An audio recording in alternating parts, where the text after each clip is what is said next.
రాజకీయాల్లో ఇలాంటి మాట పెద్ద బూతు పదం అని చెప్పాల్సి ఉంటుంది. ఇక్కడ మంచి చెడు అస్సలే లేదు. దయాదాక్షిణ్యాలు పట్టనే పట్టవు. పక్కనే ఉంటాడు, అప్పటి వరకు నువ్వే దేవుడు అంటాడు. నిన్ను మించినోడు ఈ భూమిపై లేనే లేడంటాడు. నీతో బతుకు, నీతో చావు అంటాడు. కానీ ఇంతలోనే ప్లేట్ ఫిరాయిస్తాడు. రాజకీయం అంటే అంతే మరి. కన్వీనియంట్ పాలిటిక్స్ వచ్చాక దేశ రాజకీయాల్లో ఓడలు బళ్ళు, బళ్ళు ఓడలు అవుతున్నాయి. నమ్మినోడు నట్టేట ముంచడం అన్నది సర్వసాధారణంగా మారింది. రాజకీయాల్లో ఎప్పుడు ఏం జరుగుతుందో, ఎవరు ఎటువైపు ఉంటారో తెలీదు. సిద్ధాంతాలు లేవు, విధానాలు లేవు, పద్ధతి పాడు అస్సలే లేవు. కేవలం స్వలాభం మాత్రమే రాజకీయం అయిపోయింది. నేను, నా ఫ్యామిలీ చుట్టూ రాజకీయం పరిభ్రమిస్తోంది. అవినీతి అన్నది రాజకీయాల్లో పాలు నీళ్లలా విడదీయరాని భాగమై విలయ తాండవం చేస్తోంది. మంచి చెడు ముచ్చటన్నది ఎందెందు వెతికినా కనిపించదు. ఆ పార్టీ లేదు, ఈ పార్టీ లేదు. ఏ పార్టీదైనా, ఏ నాయకుడిదైనా అదే రీతి, అదే తీరు. కేవలం అవసరం మాత్రం ఎంటైర్ షోలో ముఖ్యమైపోయింది. వారికి కావాల్సింది, నచ్చింది నిర్ణయంగా మారిపోయింది. దేశంలో బీజేపీ వరుసగా మూడోసారి అధికార పగ్గాలు చేపట్టాక బీజేపీ కూటమి నేతలు పేరుకు మాత్రమే సనాతనాన్ని మిగిల్చారు. ప్రత్యేక తెలంగాణ ఆవిర్భావం తర్వాత 10 ఏళ్లకు హస్తం పార్టీ అధికారంలోకి రాగా ఏపీలో ఓటరు అధికార పార్టీని ఓడించి ప్రతిపక్ష కూటమికి జైకొట్టారు. మొత్తంగా తెలుగు రాష్ట్రాల రాజకీయాల్లో నిత్య నూతనంగా అవసరమే పరమావధిగా తొక్కుకుంటూ పోవడమే విధాన నిర్ణయంగా సాగుతోంది. ఈ తరుణంలో ఆయా పార్టీల ఆలోచనలు ఎలా ఉన్నాయి, ఆయా పార్టీలు ఒకరి గురించి ఒకరు ఎలా ఆలోచిస్తున్నారు, ఇలాంటివి ఎన్నో కీలక అంశాలు ప్రభావితం చేస్తూ ఉంటాయి.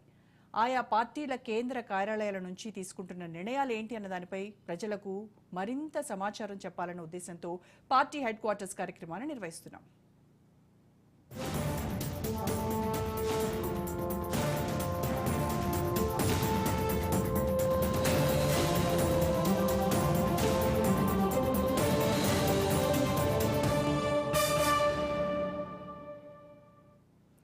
అటు పార్టీపై పట్టు, ఇటు ప్రభుత్వంపై పట్టు. తెలంగాణ సీఎం రేవంత్ రెడ్డి ఆచితూచి అడుగులు వేస్తున్నారు. సీనియర్లతో సఖ్యతగా ఉంటూనే దూకుడు ప్రదర్శిస్తున్నారు. తెలంగాణ ముఖ్యమంత్రి రేవంత్ ఐక్యతా రాగం హస్తంలో నయా జోష్ తీసుకొస్తోంది. మరింత పట్టు సాధించే పనిలో ఎనుముల ఉన్నారు. ఇప్పటికే తెలంగాణ మినిస్టర్స్తో అవగాహన చేసుకుంటున్నారు. అందరం కలిసే ఉంటామని సంకేతాలు ఇస్తున్నారు. అనవసరంగా పుకార్లు నమ్మొద్దని హితవు పలుకుతున్నారు. దీనికి సంబంధించి పూర్తి సమాచారం మా ప్రతినిధి రాజిరెడ్డిని అడుగుదాం. రాజిరెడ్డి, రేవంత్ రెడ్డి వ్యాఖ్యల వెనక అర్థం ఏంటి? అంటే మినిస్టర్లు ముఖ్యమంత్రి అయినా సరే, మంత్రి అయినా సరే ఈక్వల్ అంటున్నారు. అండ్ అలాగే ఆ విషయానికి వస్తే ఒకంత మంత్రుల మాటే వినాలి అన్నట్టుగా ఆయన చెప్తూ వస్తున్నారు. ఏంటంటారు ఇంత మారిపోవడానికి, లేకపోతే ఇంత ఫీల్ జనాల్లోకి వదలడానికి ఏదో ఒక బలమైన కారణం అయితే ఉండే ఉంటుంది. ముఖ్యమంత్రి రేవంత్ రెడ్డి రాజకీయ చాణక్యుడు అని చెప్పుకోవచ్చు. ఎందుకంటే ఎక్కడ తగ్గాలో ఎక్కడ నెగ్గాలో రేవంత్ రెడ్డికి బాగా తెలుసు. కాంగ్రెస్ పార్టీ అధ్యక్షుడిగా ఉన్నప్పుడు, తెలంగాణ పీసీసీ అధ్యక్షుడిగా ఉన్నప్పుడు ప్రతికూలమైనటువంటి వ్యక్తులు ఇప్పుడు పూర్తిగా అనుకూలంగా మారిపోయారు. ఎవరైతే రేవంత్ రెడ్డి వద్దు అన్న వాళ్ళే ఇప్పుడు రేవంత్ రెడ్డే ముద్దు, రేవంత్ రెడ్డే ఇంకా కంటిన్యూ కావాలి ముఖ్యమంత్రి అనే విధంగా సహచర మంత్రులను తీర్చిదిద్దుకున్నాడు. అంటే ఈ రకంగా చూసుకున్నట్టయితే ప్రతికూల అంశాలను అనుకూలంగా మలుచుకోవడము, ప్రతికూల వ్యక్తులను కూడా తనకు అనుకూలంగా తింపుకోవడము రేవంత్ రెడ్డికి వెన్నతో పెట్టిన విద్య అని చెప్పుకోవచ్చు. అయితే రాజకీయ నాయకుడికి ఉన్నటువంటి సంపూర్ణ లక్షణాలు రేవంత్ రెడ్డిలో ఉన్నాయి. అందుకే కాంగ్రెస్ పార్టీలోకి వచ్చి తక్కువ కాలమైనా కానీ గతంలో ఎలాంటి ఎక్స్పీరియన్స్ లేకున్నా, మంత్రి పదవి చేపట్టకున్నా కానీ హైకమాండ్ మన్ననలు పొంది హైకమాండ్ మనసును గెలిచి ఏకంగా ముఖ్యమంత్రి అయ్యారు.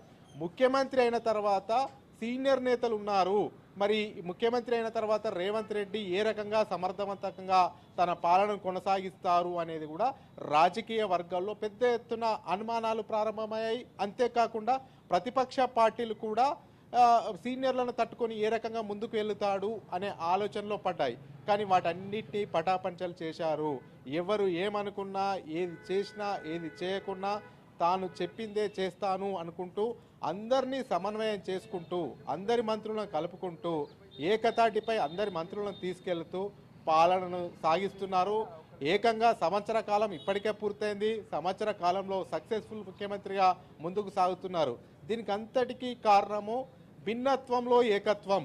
అందరి మంత్రులను కలుపుకోవడం, అందరి మంత్రులతో కలుపుగోలుగా ఉండడము, అదేవిధంగా సీనియర్ మంత్రులు కూడా అందరూ కూడా రేవంత్ రెడ్డితో మచ్చికవ్వడము, అంతేకాకుండా గతంలో రేవంత్ రెడ్డిని విమర్శించినటువంటి ఈ నేతలు ఇప్పుడు ప్రస్తుతంగా మంత్రులుగా ఉన్నారు.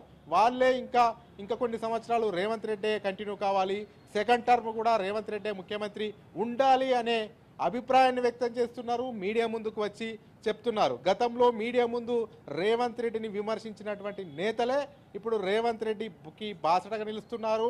రేవంత్ రెడ్డి 10 సంవత్సరాలు ముఖ్యమంత్రిగా ఉండాలంటున్నారు, అతనే కొనసాగాలంటున్నారు. వీటన్నిటికీ రాజకీయ చాణక్యమే రేవంత్ రెడ్డి చేశాడు కాబట్టే ఇదంతా జరుగుతుంది అనేది కూడా రాజకీయ వర్గాల్లో పెద్ద ఎత్తున చర్చ జరుగుతుంది. అంతేకాకుండా హైకమాండ్ మనసును కూడా గెలుచుకుంటుండు.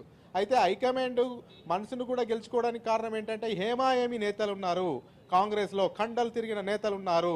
చాలా సంవత్సరాలుగా కాంగ్రెస్ పార్టీలో ఉన్న నేతలను కూడా మెప్పించి ఒప్పించి అతనికి అనుకూలంగా మలుచుకున్నారు. అందరు నేతలను ఏకతాటిపైకి తీసుకెళ్తున్నారు. ఏకంగా సీనియర్ మంత్రులంతా కూడా రేవంత్ రెడ్డికి అండాదండగా నిలుస్తున్నారు. సమన్వయం చేసుకోవడంలో రేవంత్ రెడ్డి ఒక అడుగు ముందుకేస్తున్నారు. అంతేకాదు రేవంత్ రెడ్డి ఎక్కడ తగ్గాలో అక్కడ తగ్గుతున్నారు, ఎక్కడ నెగ్గాలో అక్కడ నెగ్గుతున్నారు. సీనియర్ మంత్రులకు గౌరవం ఇస్తున్నాడు. సీనియర్ మంత్రులకు రెస్పెక్ట్ ఇవ్వాలి. నేను ముఖ్యమంత్రి అవడానికి కారణం అంతా సీనియర్లు సహకరించడం వల్లనే, కాంగ్రెస్ సహకరించడం వల్ల అని కూడా పదే సందర్భం వచ్చినప్పుడల్లా, సమయం వచ్చినప్పుడల్లా భారీ బహిరంగ సభల్లో మంత్రులను ప్రశంసల జల్లు కురిపిస్తూ మంత్రుల మనసును కూడా గెలుచుకుంటున్నాడు రేవంత్ రెడ్డి. అంతేకాకుండా మహబూబ్నగర్ జిల్లాలో మన జరిగినటువంటి మీటింగ్లో కూడా ఎవరైతే కీలకమైనటువంటి మంత్రులు ఉన్నారో వాళ్ళందరినీ కూడా పేరున గుర్తు చేస్తూ, వాళ్ళందరినీ కూడా పేరున వాళ్ళకు ఉన్నటువంటి ప్రత్యేకతలు వివరిస్తూ వాళ్ళ మనసులను గెలుచుకునే ప్రయత్నం కూడా చేస్తున్నాడు. అయితే రేవంత్ రెడ్డి ప్రత్యేకత ఏంటి అంటే ఎవరైతే ఆయనకు వ్యతిరేకంగా ఉన్నారో వాళ్ళంతా కూడా అనుకూలంలోకి రావడము, ఆయనకు అండాదండగా ఉండడము, ఆయనే మాకు మార్గదర్శనం అని చెప్పడము, ఇదంతా కూడా ఒక రాజకీయంగా చాణక్యవంతుడిగా ముందుకెళ్లడం ఇదంతా జరుగుతుంది. అంతేకాకుండా ఓవైపు పార్టీలో బలము, మరోవైపు ఇటు మంత్రులను సమన్వయం చేసుకోవడం, ఇంకోవైపు ఆ ప్రజల్లో విశ్వాసం కల్పించడం, ఇలా 3 పాత్రలు పోషిస్తూ ప్రజల మన్నను పొందుతున్నారు. ఇటు ప్రభుత్వంలో అందరు మంత్రులతో సఖ్యతగా ఉంటున్నాడు, అటు పార్టీని బలోపేతం చేయడం, ఇలా మొత్తం 3 అంశాల మీద పట్టు సాధిస్తూ అటు పార్టీలో, ఇటు ప్రభుత్వంలో, ఇటు ప్రజల విశ్వాసం పొందడంలో రేవంత్ రెడ్డి సంవత్సరం పాలన సక్సెస్ అయిందని చెప్పుకోవచ్చు. అంతేకాకుండా మంత్రులంతా కూడా రేవంత్ రెడ్డికి బాసటగా నిలవడము. గతంలో పిసిసి అధ్యక్షుడిగా ఎన్నికైన తర్వాత రేవంత్ రెడ్డి సీనియర్స్తో ఆయన వ్యవహరించినటువంటి తీరు చాలా చర్చనీయాంశమైంది. అంటే ఎంత సబ్మిసివ్గా అందరినీ కలుపుకుపోతూ అందరూ కలిసి పనిచేయాలి అనేటువంటి ఫీల్ వదిలారు కాంగ్రెస్ పార్టీలో. అండ్ ఇప్పుడు సీఎం అయిన తర్వాత ఇంకా పరిణితి కనిపిస్తూ ఉంది ఆయనలో, ఈ లౌక్యం, అందరినీ కలుపుకుపోయేటటువంటి తత్వంలో.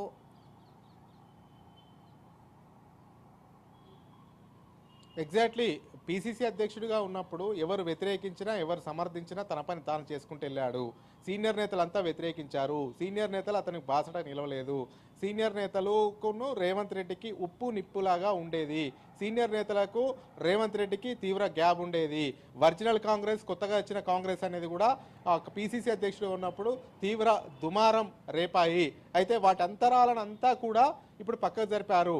అప్పుడు పిసిసి అధ్యక్షుడు ఉన్నప్పుడు తన పాత్రను విజయవంతంగా పోషించారు, అటాకింగ్ మూడ్ను పెంచారు, కేసీఆర్ ప్రభుత్వ వైఫల్యాలను ప్రజల్లోకి తీసుకెళ్లారు, కేసీఆర్ ఫ్యామిలీ దిగిపోతేనే యువతకు ఉద్యోగాలు వస్తాయనేది కూడా పెద్ద ఎత్తున ప్రచారం చేశారు. అంతేకాకుండా కాంగ్రెస్ వస్తే పెద్ద ఎత్తున ప్రజలకు మేలు జరుగుతుంది, తెలంగాణ అభివృద్ధి సాధిస్తుంది, అంతేకాకుండా తెలంగాణ ఇచ్చింది కాంగ్రెసే, అదేవిధంగా తెలంగాణను అభివృద్ధి చేసేది కూడా కాంగ్రెస్ అనేది కూడా పెద్ద ఎత్తున ప్రజల్లోకి వెళ్ళారు.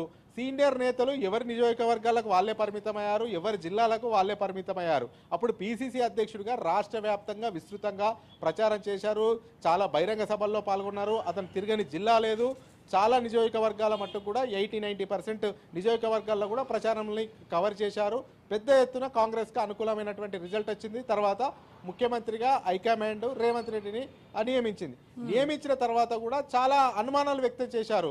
రేవంత్ రెడ్డి జూనియరు, గతంలో మంత్రి పదవి చేయలేదు, ఇప్పుడే ఏకంగా ముఖ్యమంత్రి పీఠం హైకమాండ్ ఇచ్చింది, మరి ముఖ్యమంత్రి పాత్రను ఏ రకంగా విజయవంతంగా నిర్వహిస్తారా లేరా అనేది కూడా పలువురికి సందేహాలు వచ్చే విధంగా ఉండే. అయితే వాటన్నిటిని కూడా పటాపంచలు చేశారు. అప్పుడు పిసిసి అధ్యక్షుడిగా ఉన్నప్పుడు ఎవరైతే వ్యతిరేకించారో, ఎవరైతే విమర్శించారో, ఎవరైతే ఉప్పు నిప్పుగా ఉన్నారో వాళ్ళంతా కూడా ఇప్పుడు కలివిడిగా, కలిసిమెలిసిగా, అసలు చూడడానికి రెండు కళ్ళు సరిపోవు అనే విధంగా మంత్రులు, ముఖ్యమంత్రి ఒకరినొకరు కలుసుకోవడము, అదేవిధంగా ఆప్యాయంగా పలకరించుకోవడము, ప్రోటోకాల్ పరంగా ముఖ్యమంత్రికి ప్రియారిటీ ఇవ్వడము, ముఖ్యమంత్రిని గౌరవించడము, 10 సంవత్సరాలు ఇంకా ముఖ్యమంత్రిగా రేవంత్ రెడ్డి కొనసాగాలని సీనియర్ మంత్రులు అనడము, అదేవిధంగా ఏ బహిరంగ సభ అయినా ఎక్కడ జరిగినా కానీ ముఖ్యమంత్రి కూడా తగ్గుతూ మంత్రులకు రెస్పెక్ట్ ఇస్తూ, మంత్రులను గౌరవిస్తూ, సీనియర్ నాయకులను సంబోధించడము, ఇలాంతా కూడా మంత్రులను ఏ రకంగా, ప్రభుత్వాన్ని ఏ రకంగా గాడిన పెట్టచ్చు, అంతా సమన్వయం చేసుకుంటేనే గాడిన పెట్టచ్చు అనేది రేవంత్ రెడ్డి భావించి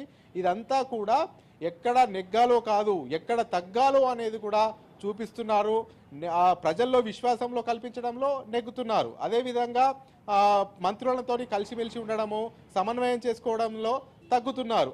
ఇటు తగ్గుతూ అటు నెగ్గుతూ ప్రజల మన్ననలను పొందుతూ రేవంత్ రెడ్డి అయితే సంవత్సర కాలం పాటు పాలనను కొనసాగిస్తూ ముందుకు తీసుకెళ్తున్నారని చెప్పుకోవచ్చు. Roja. Right Rajireddy, thank you.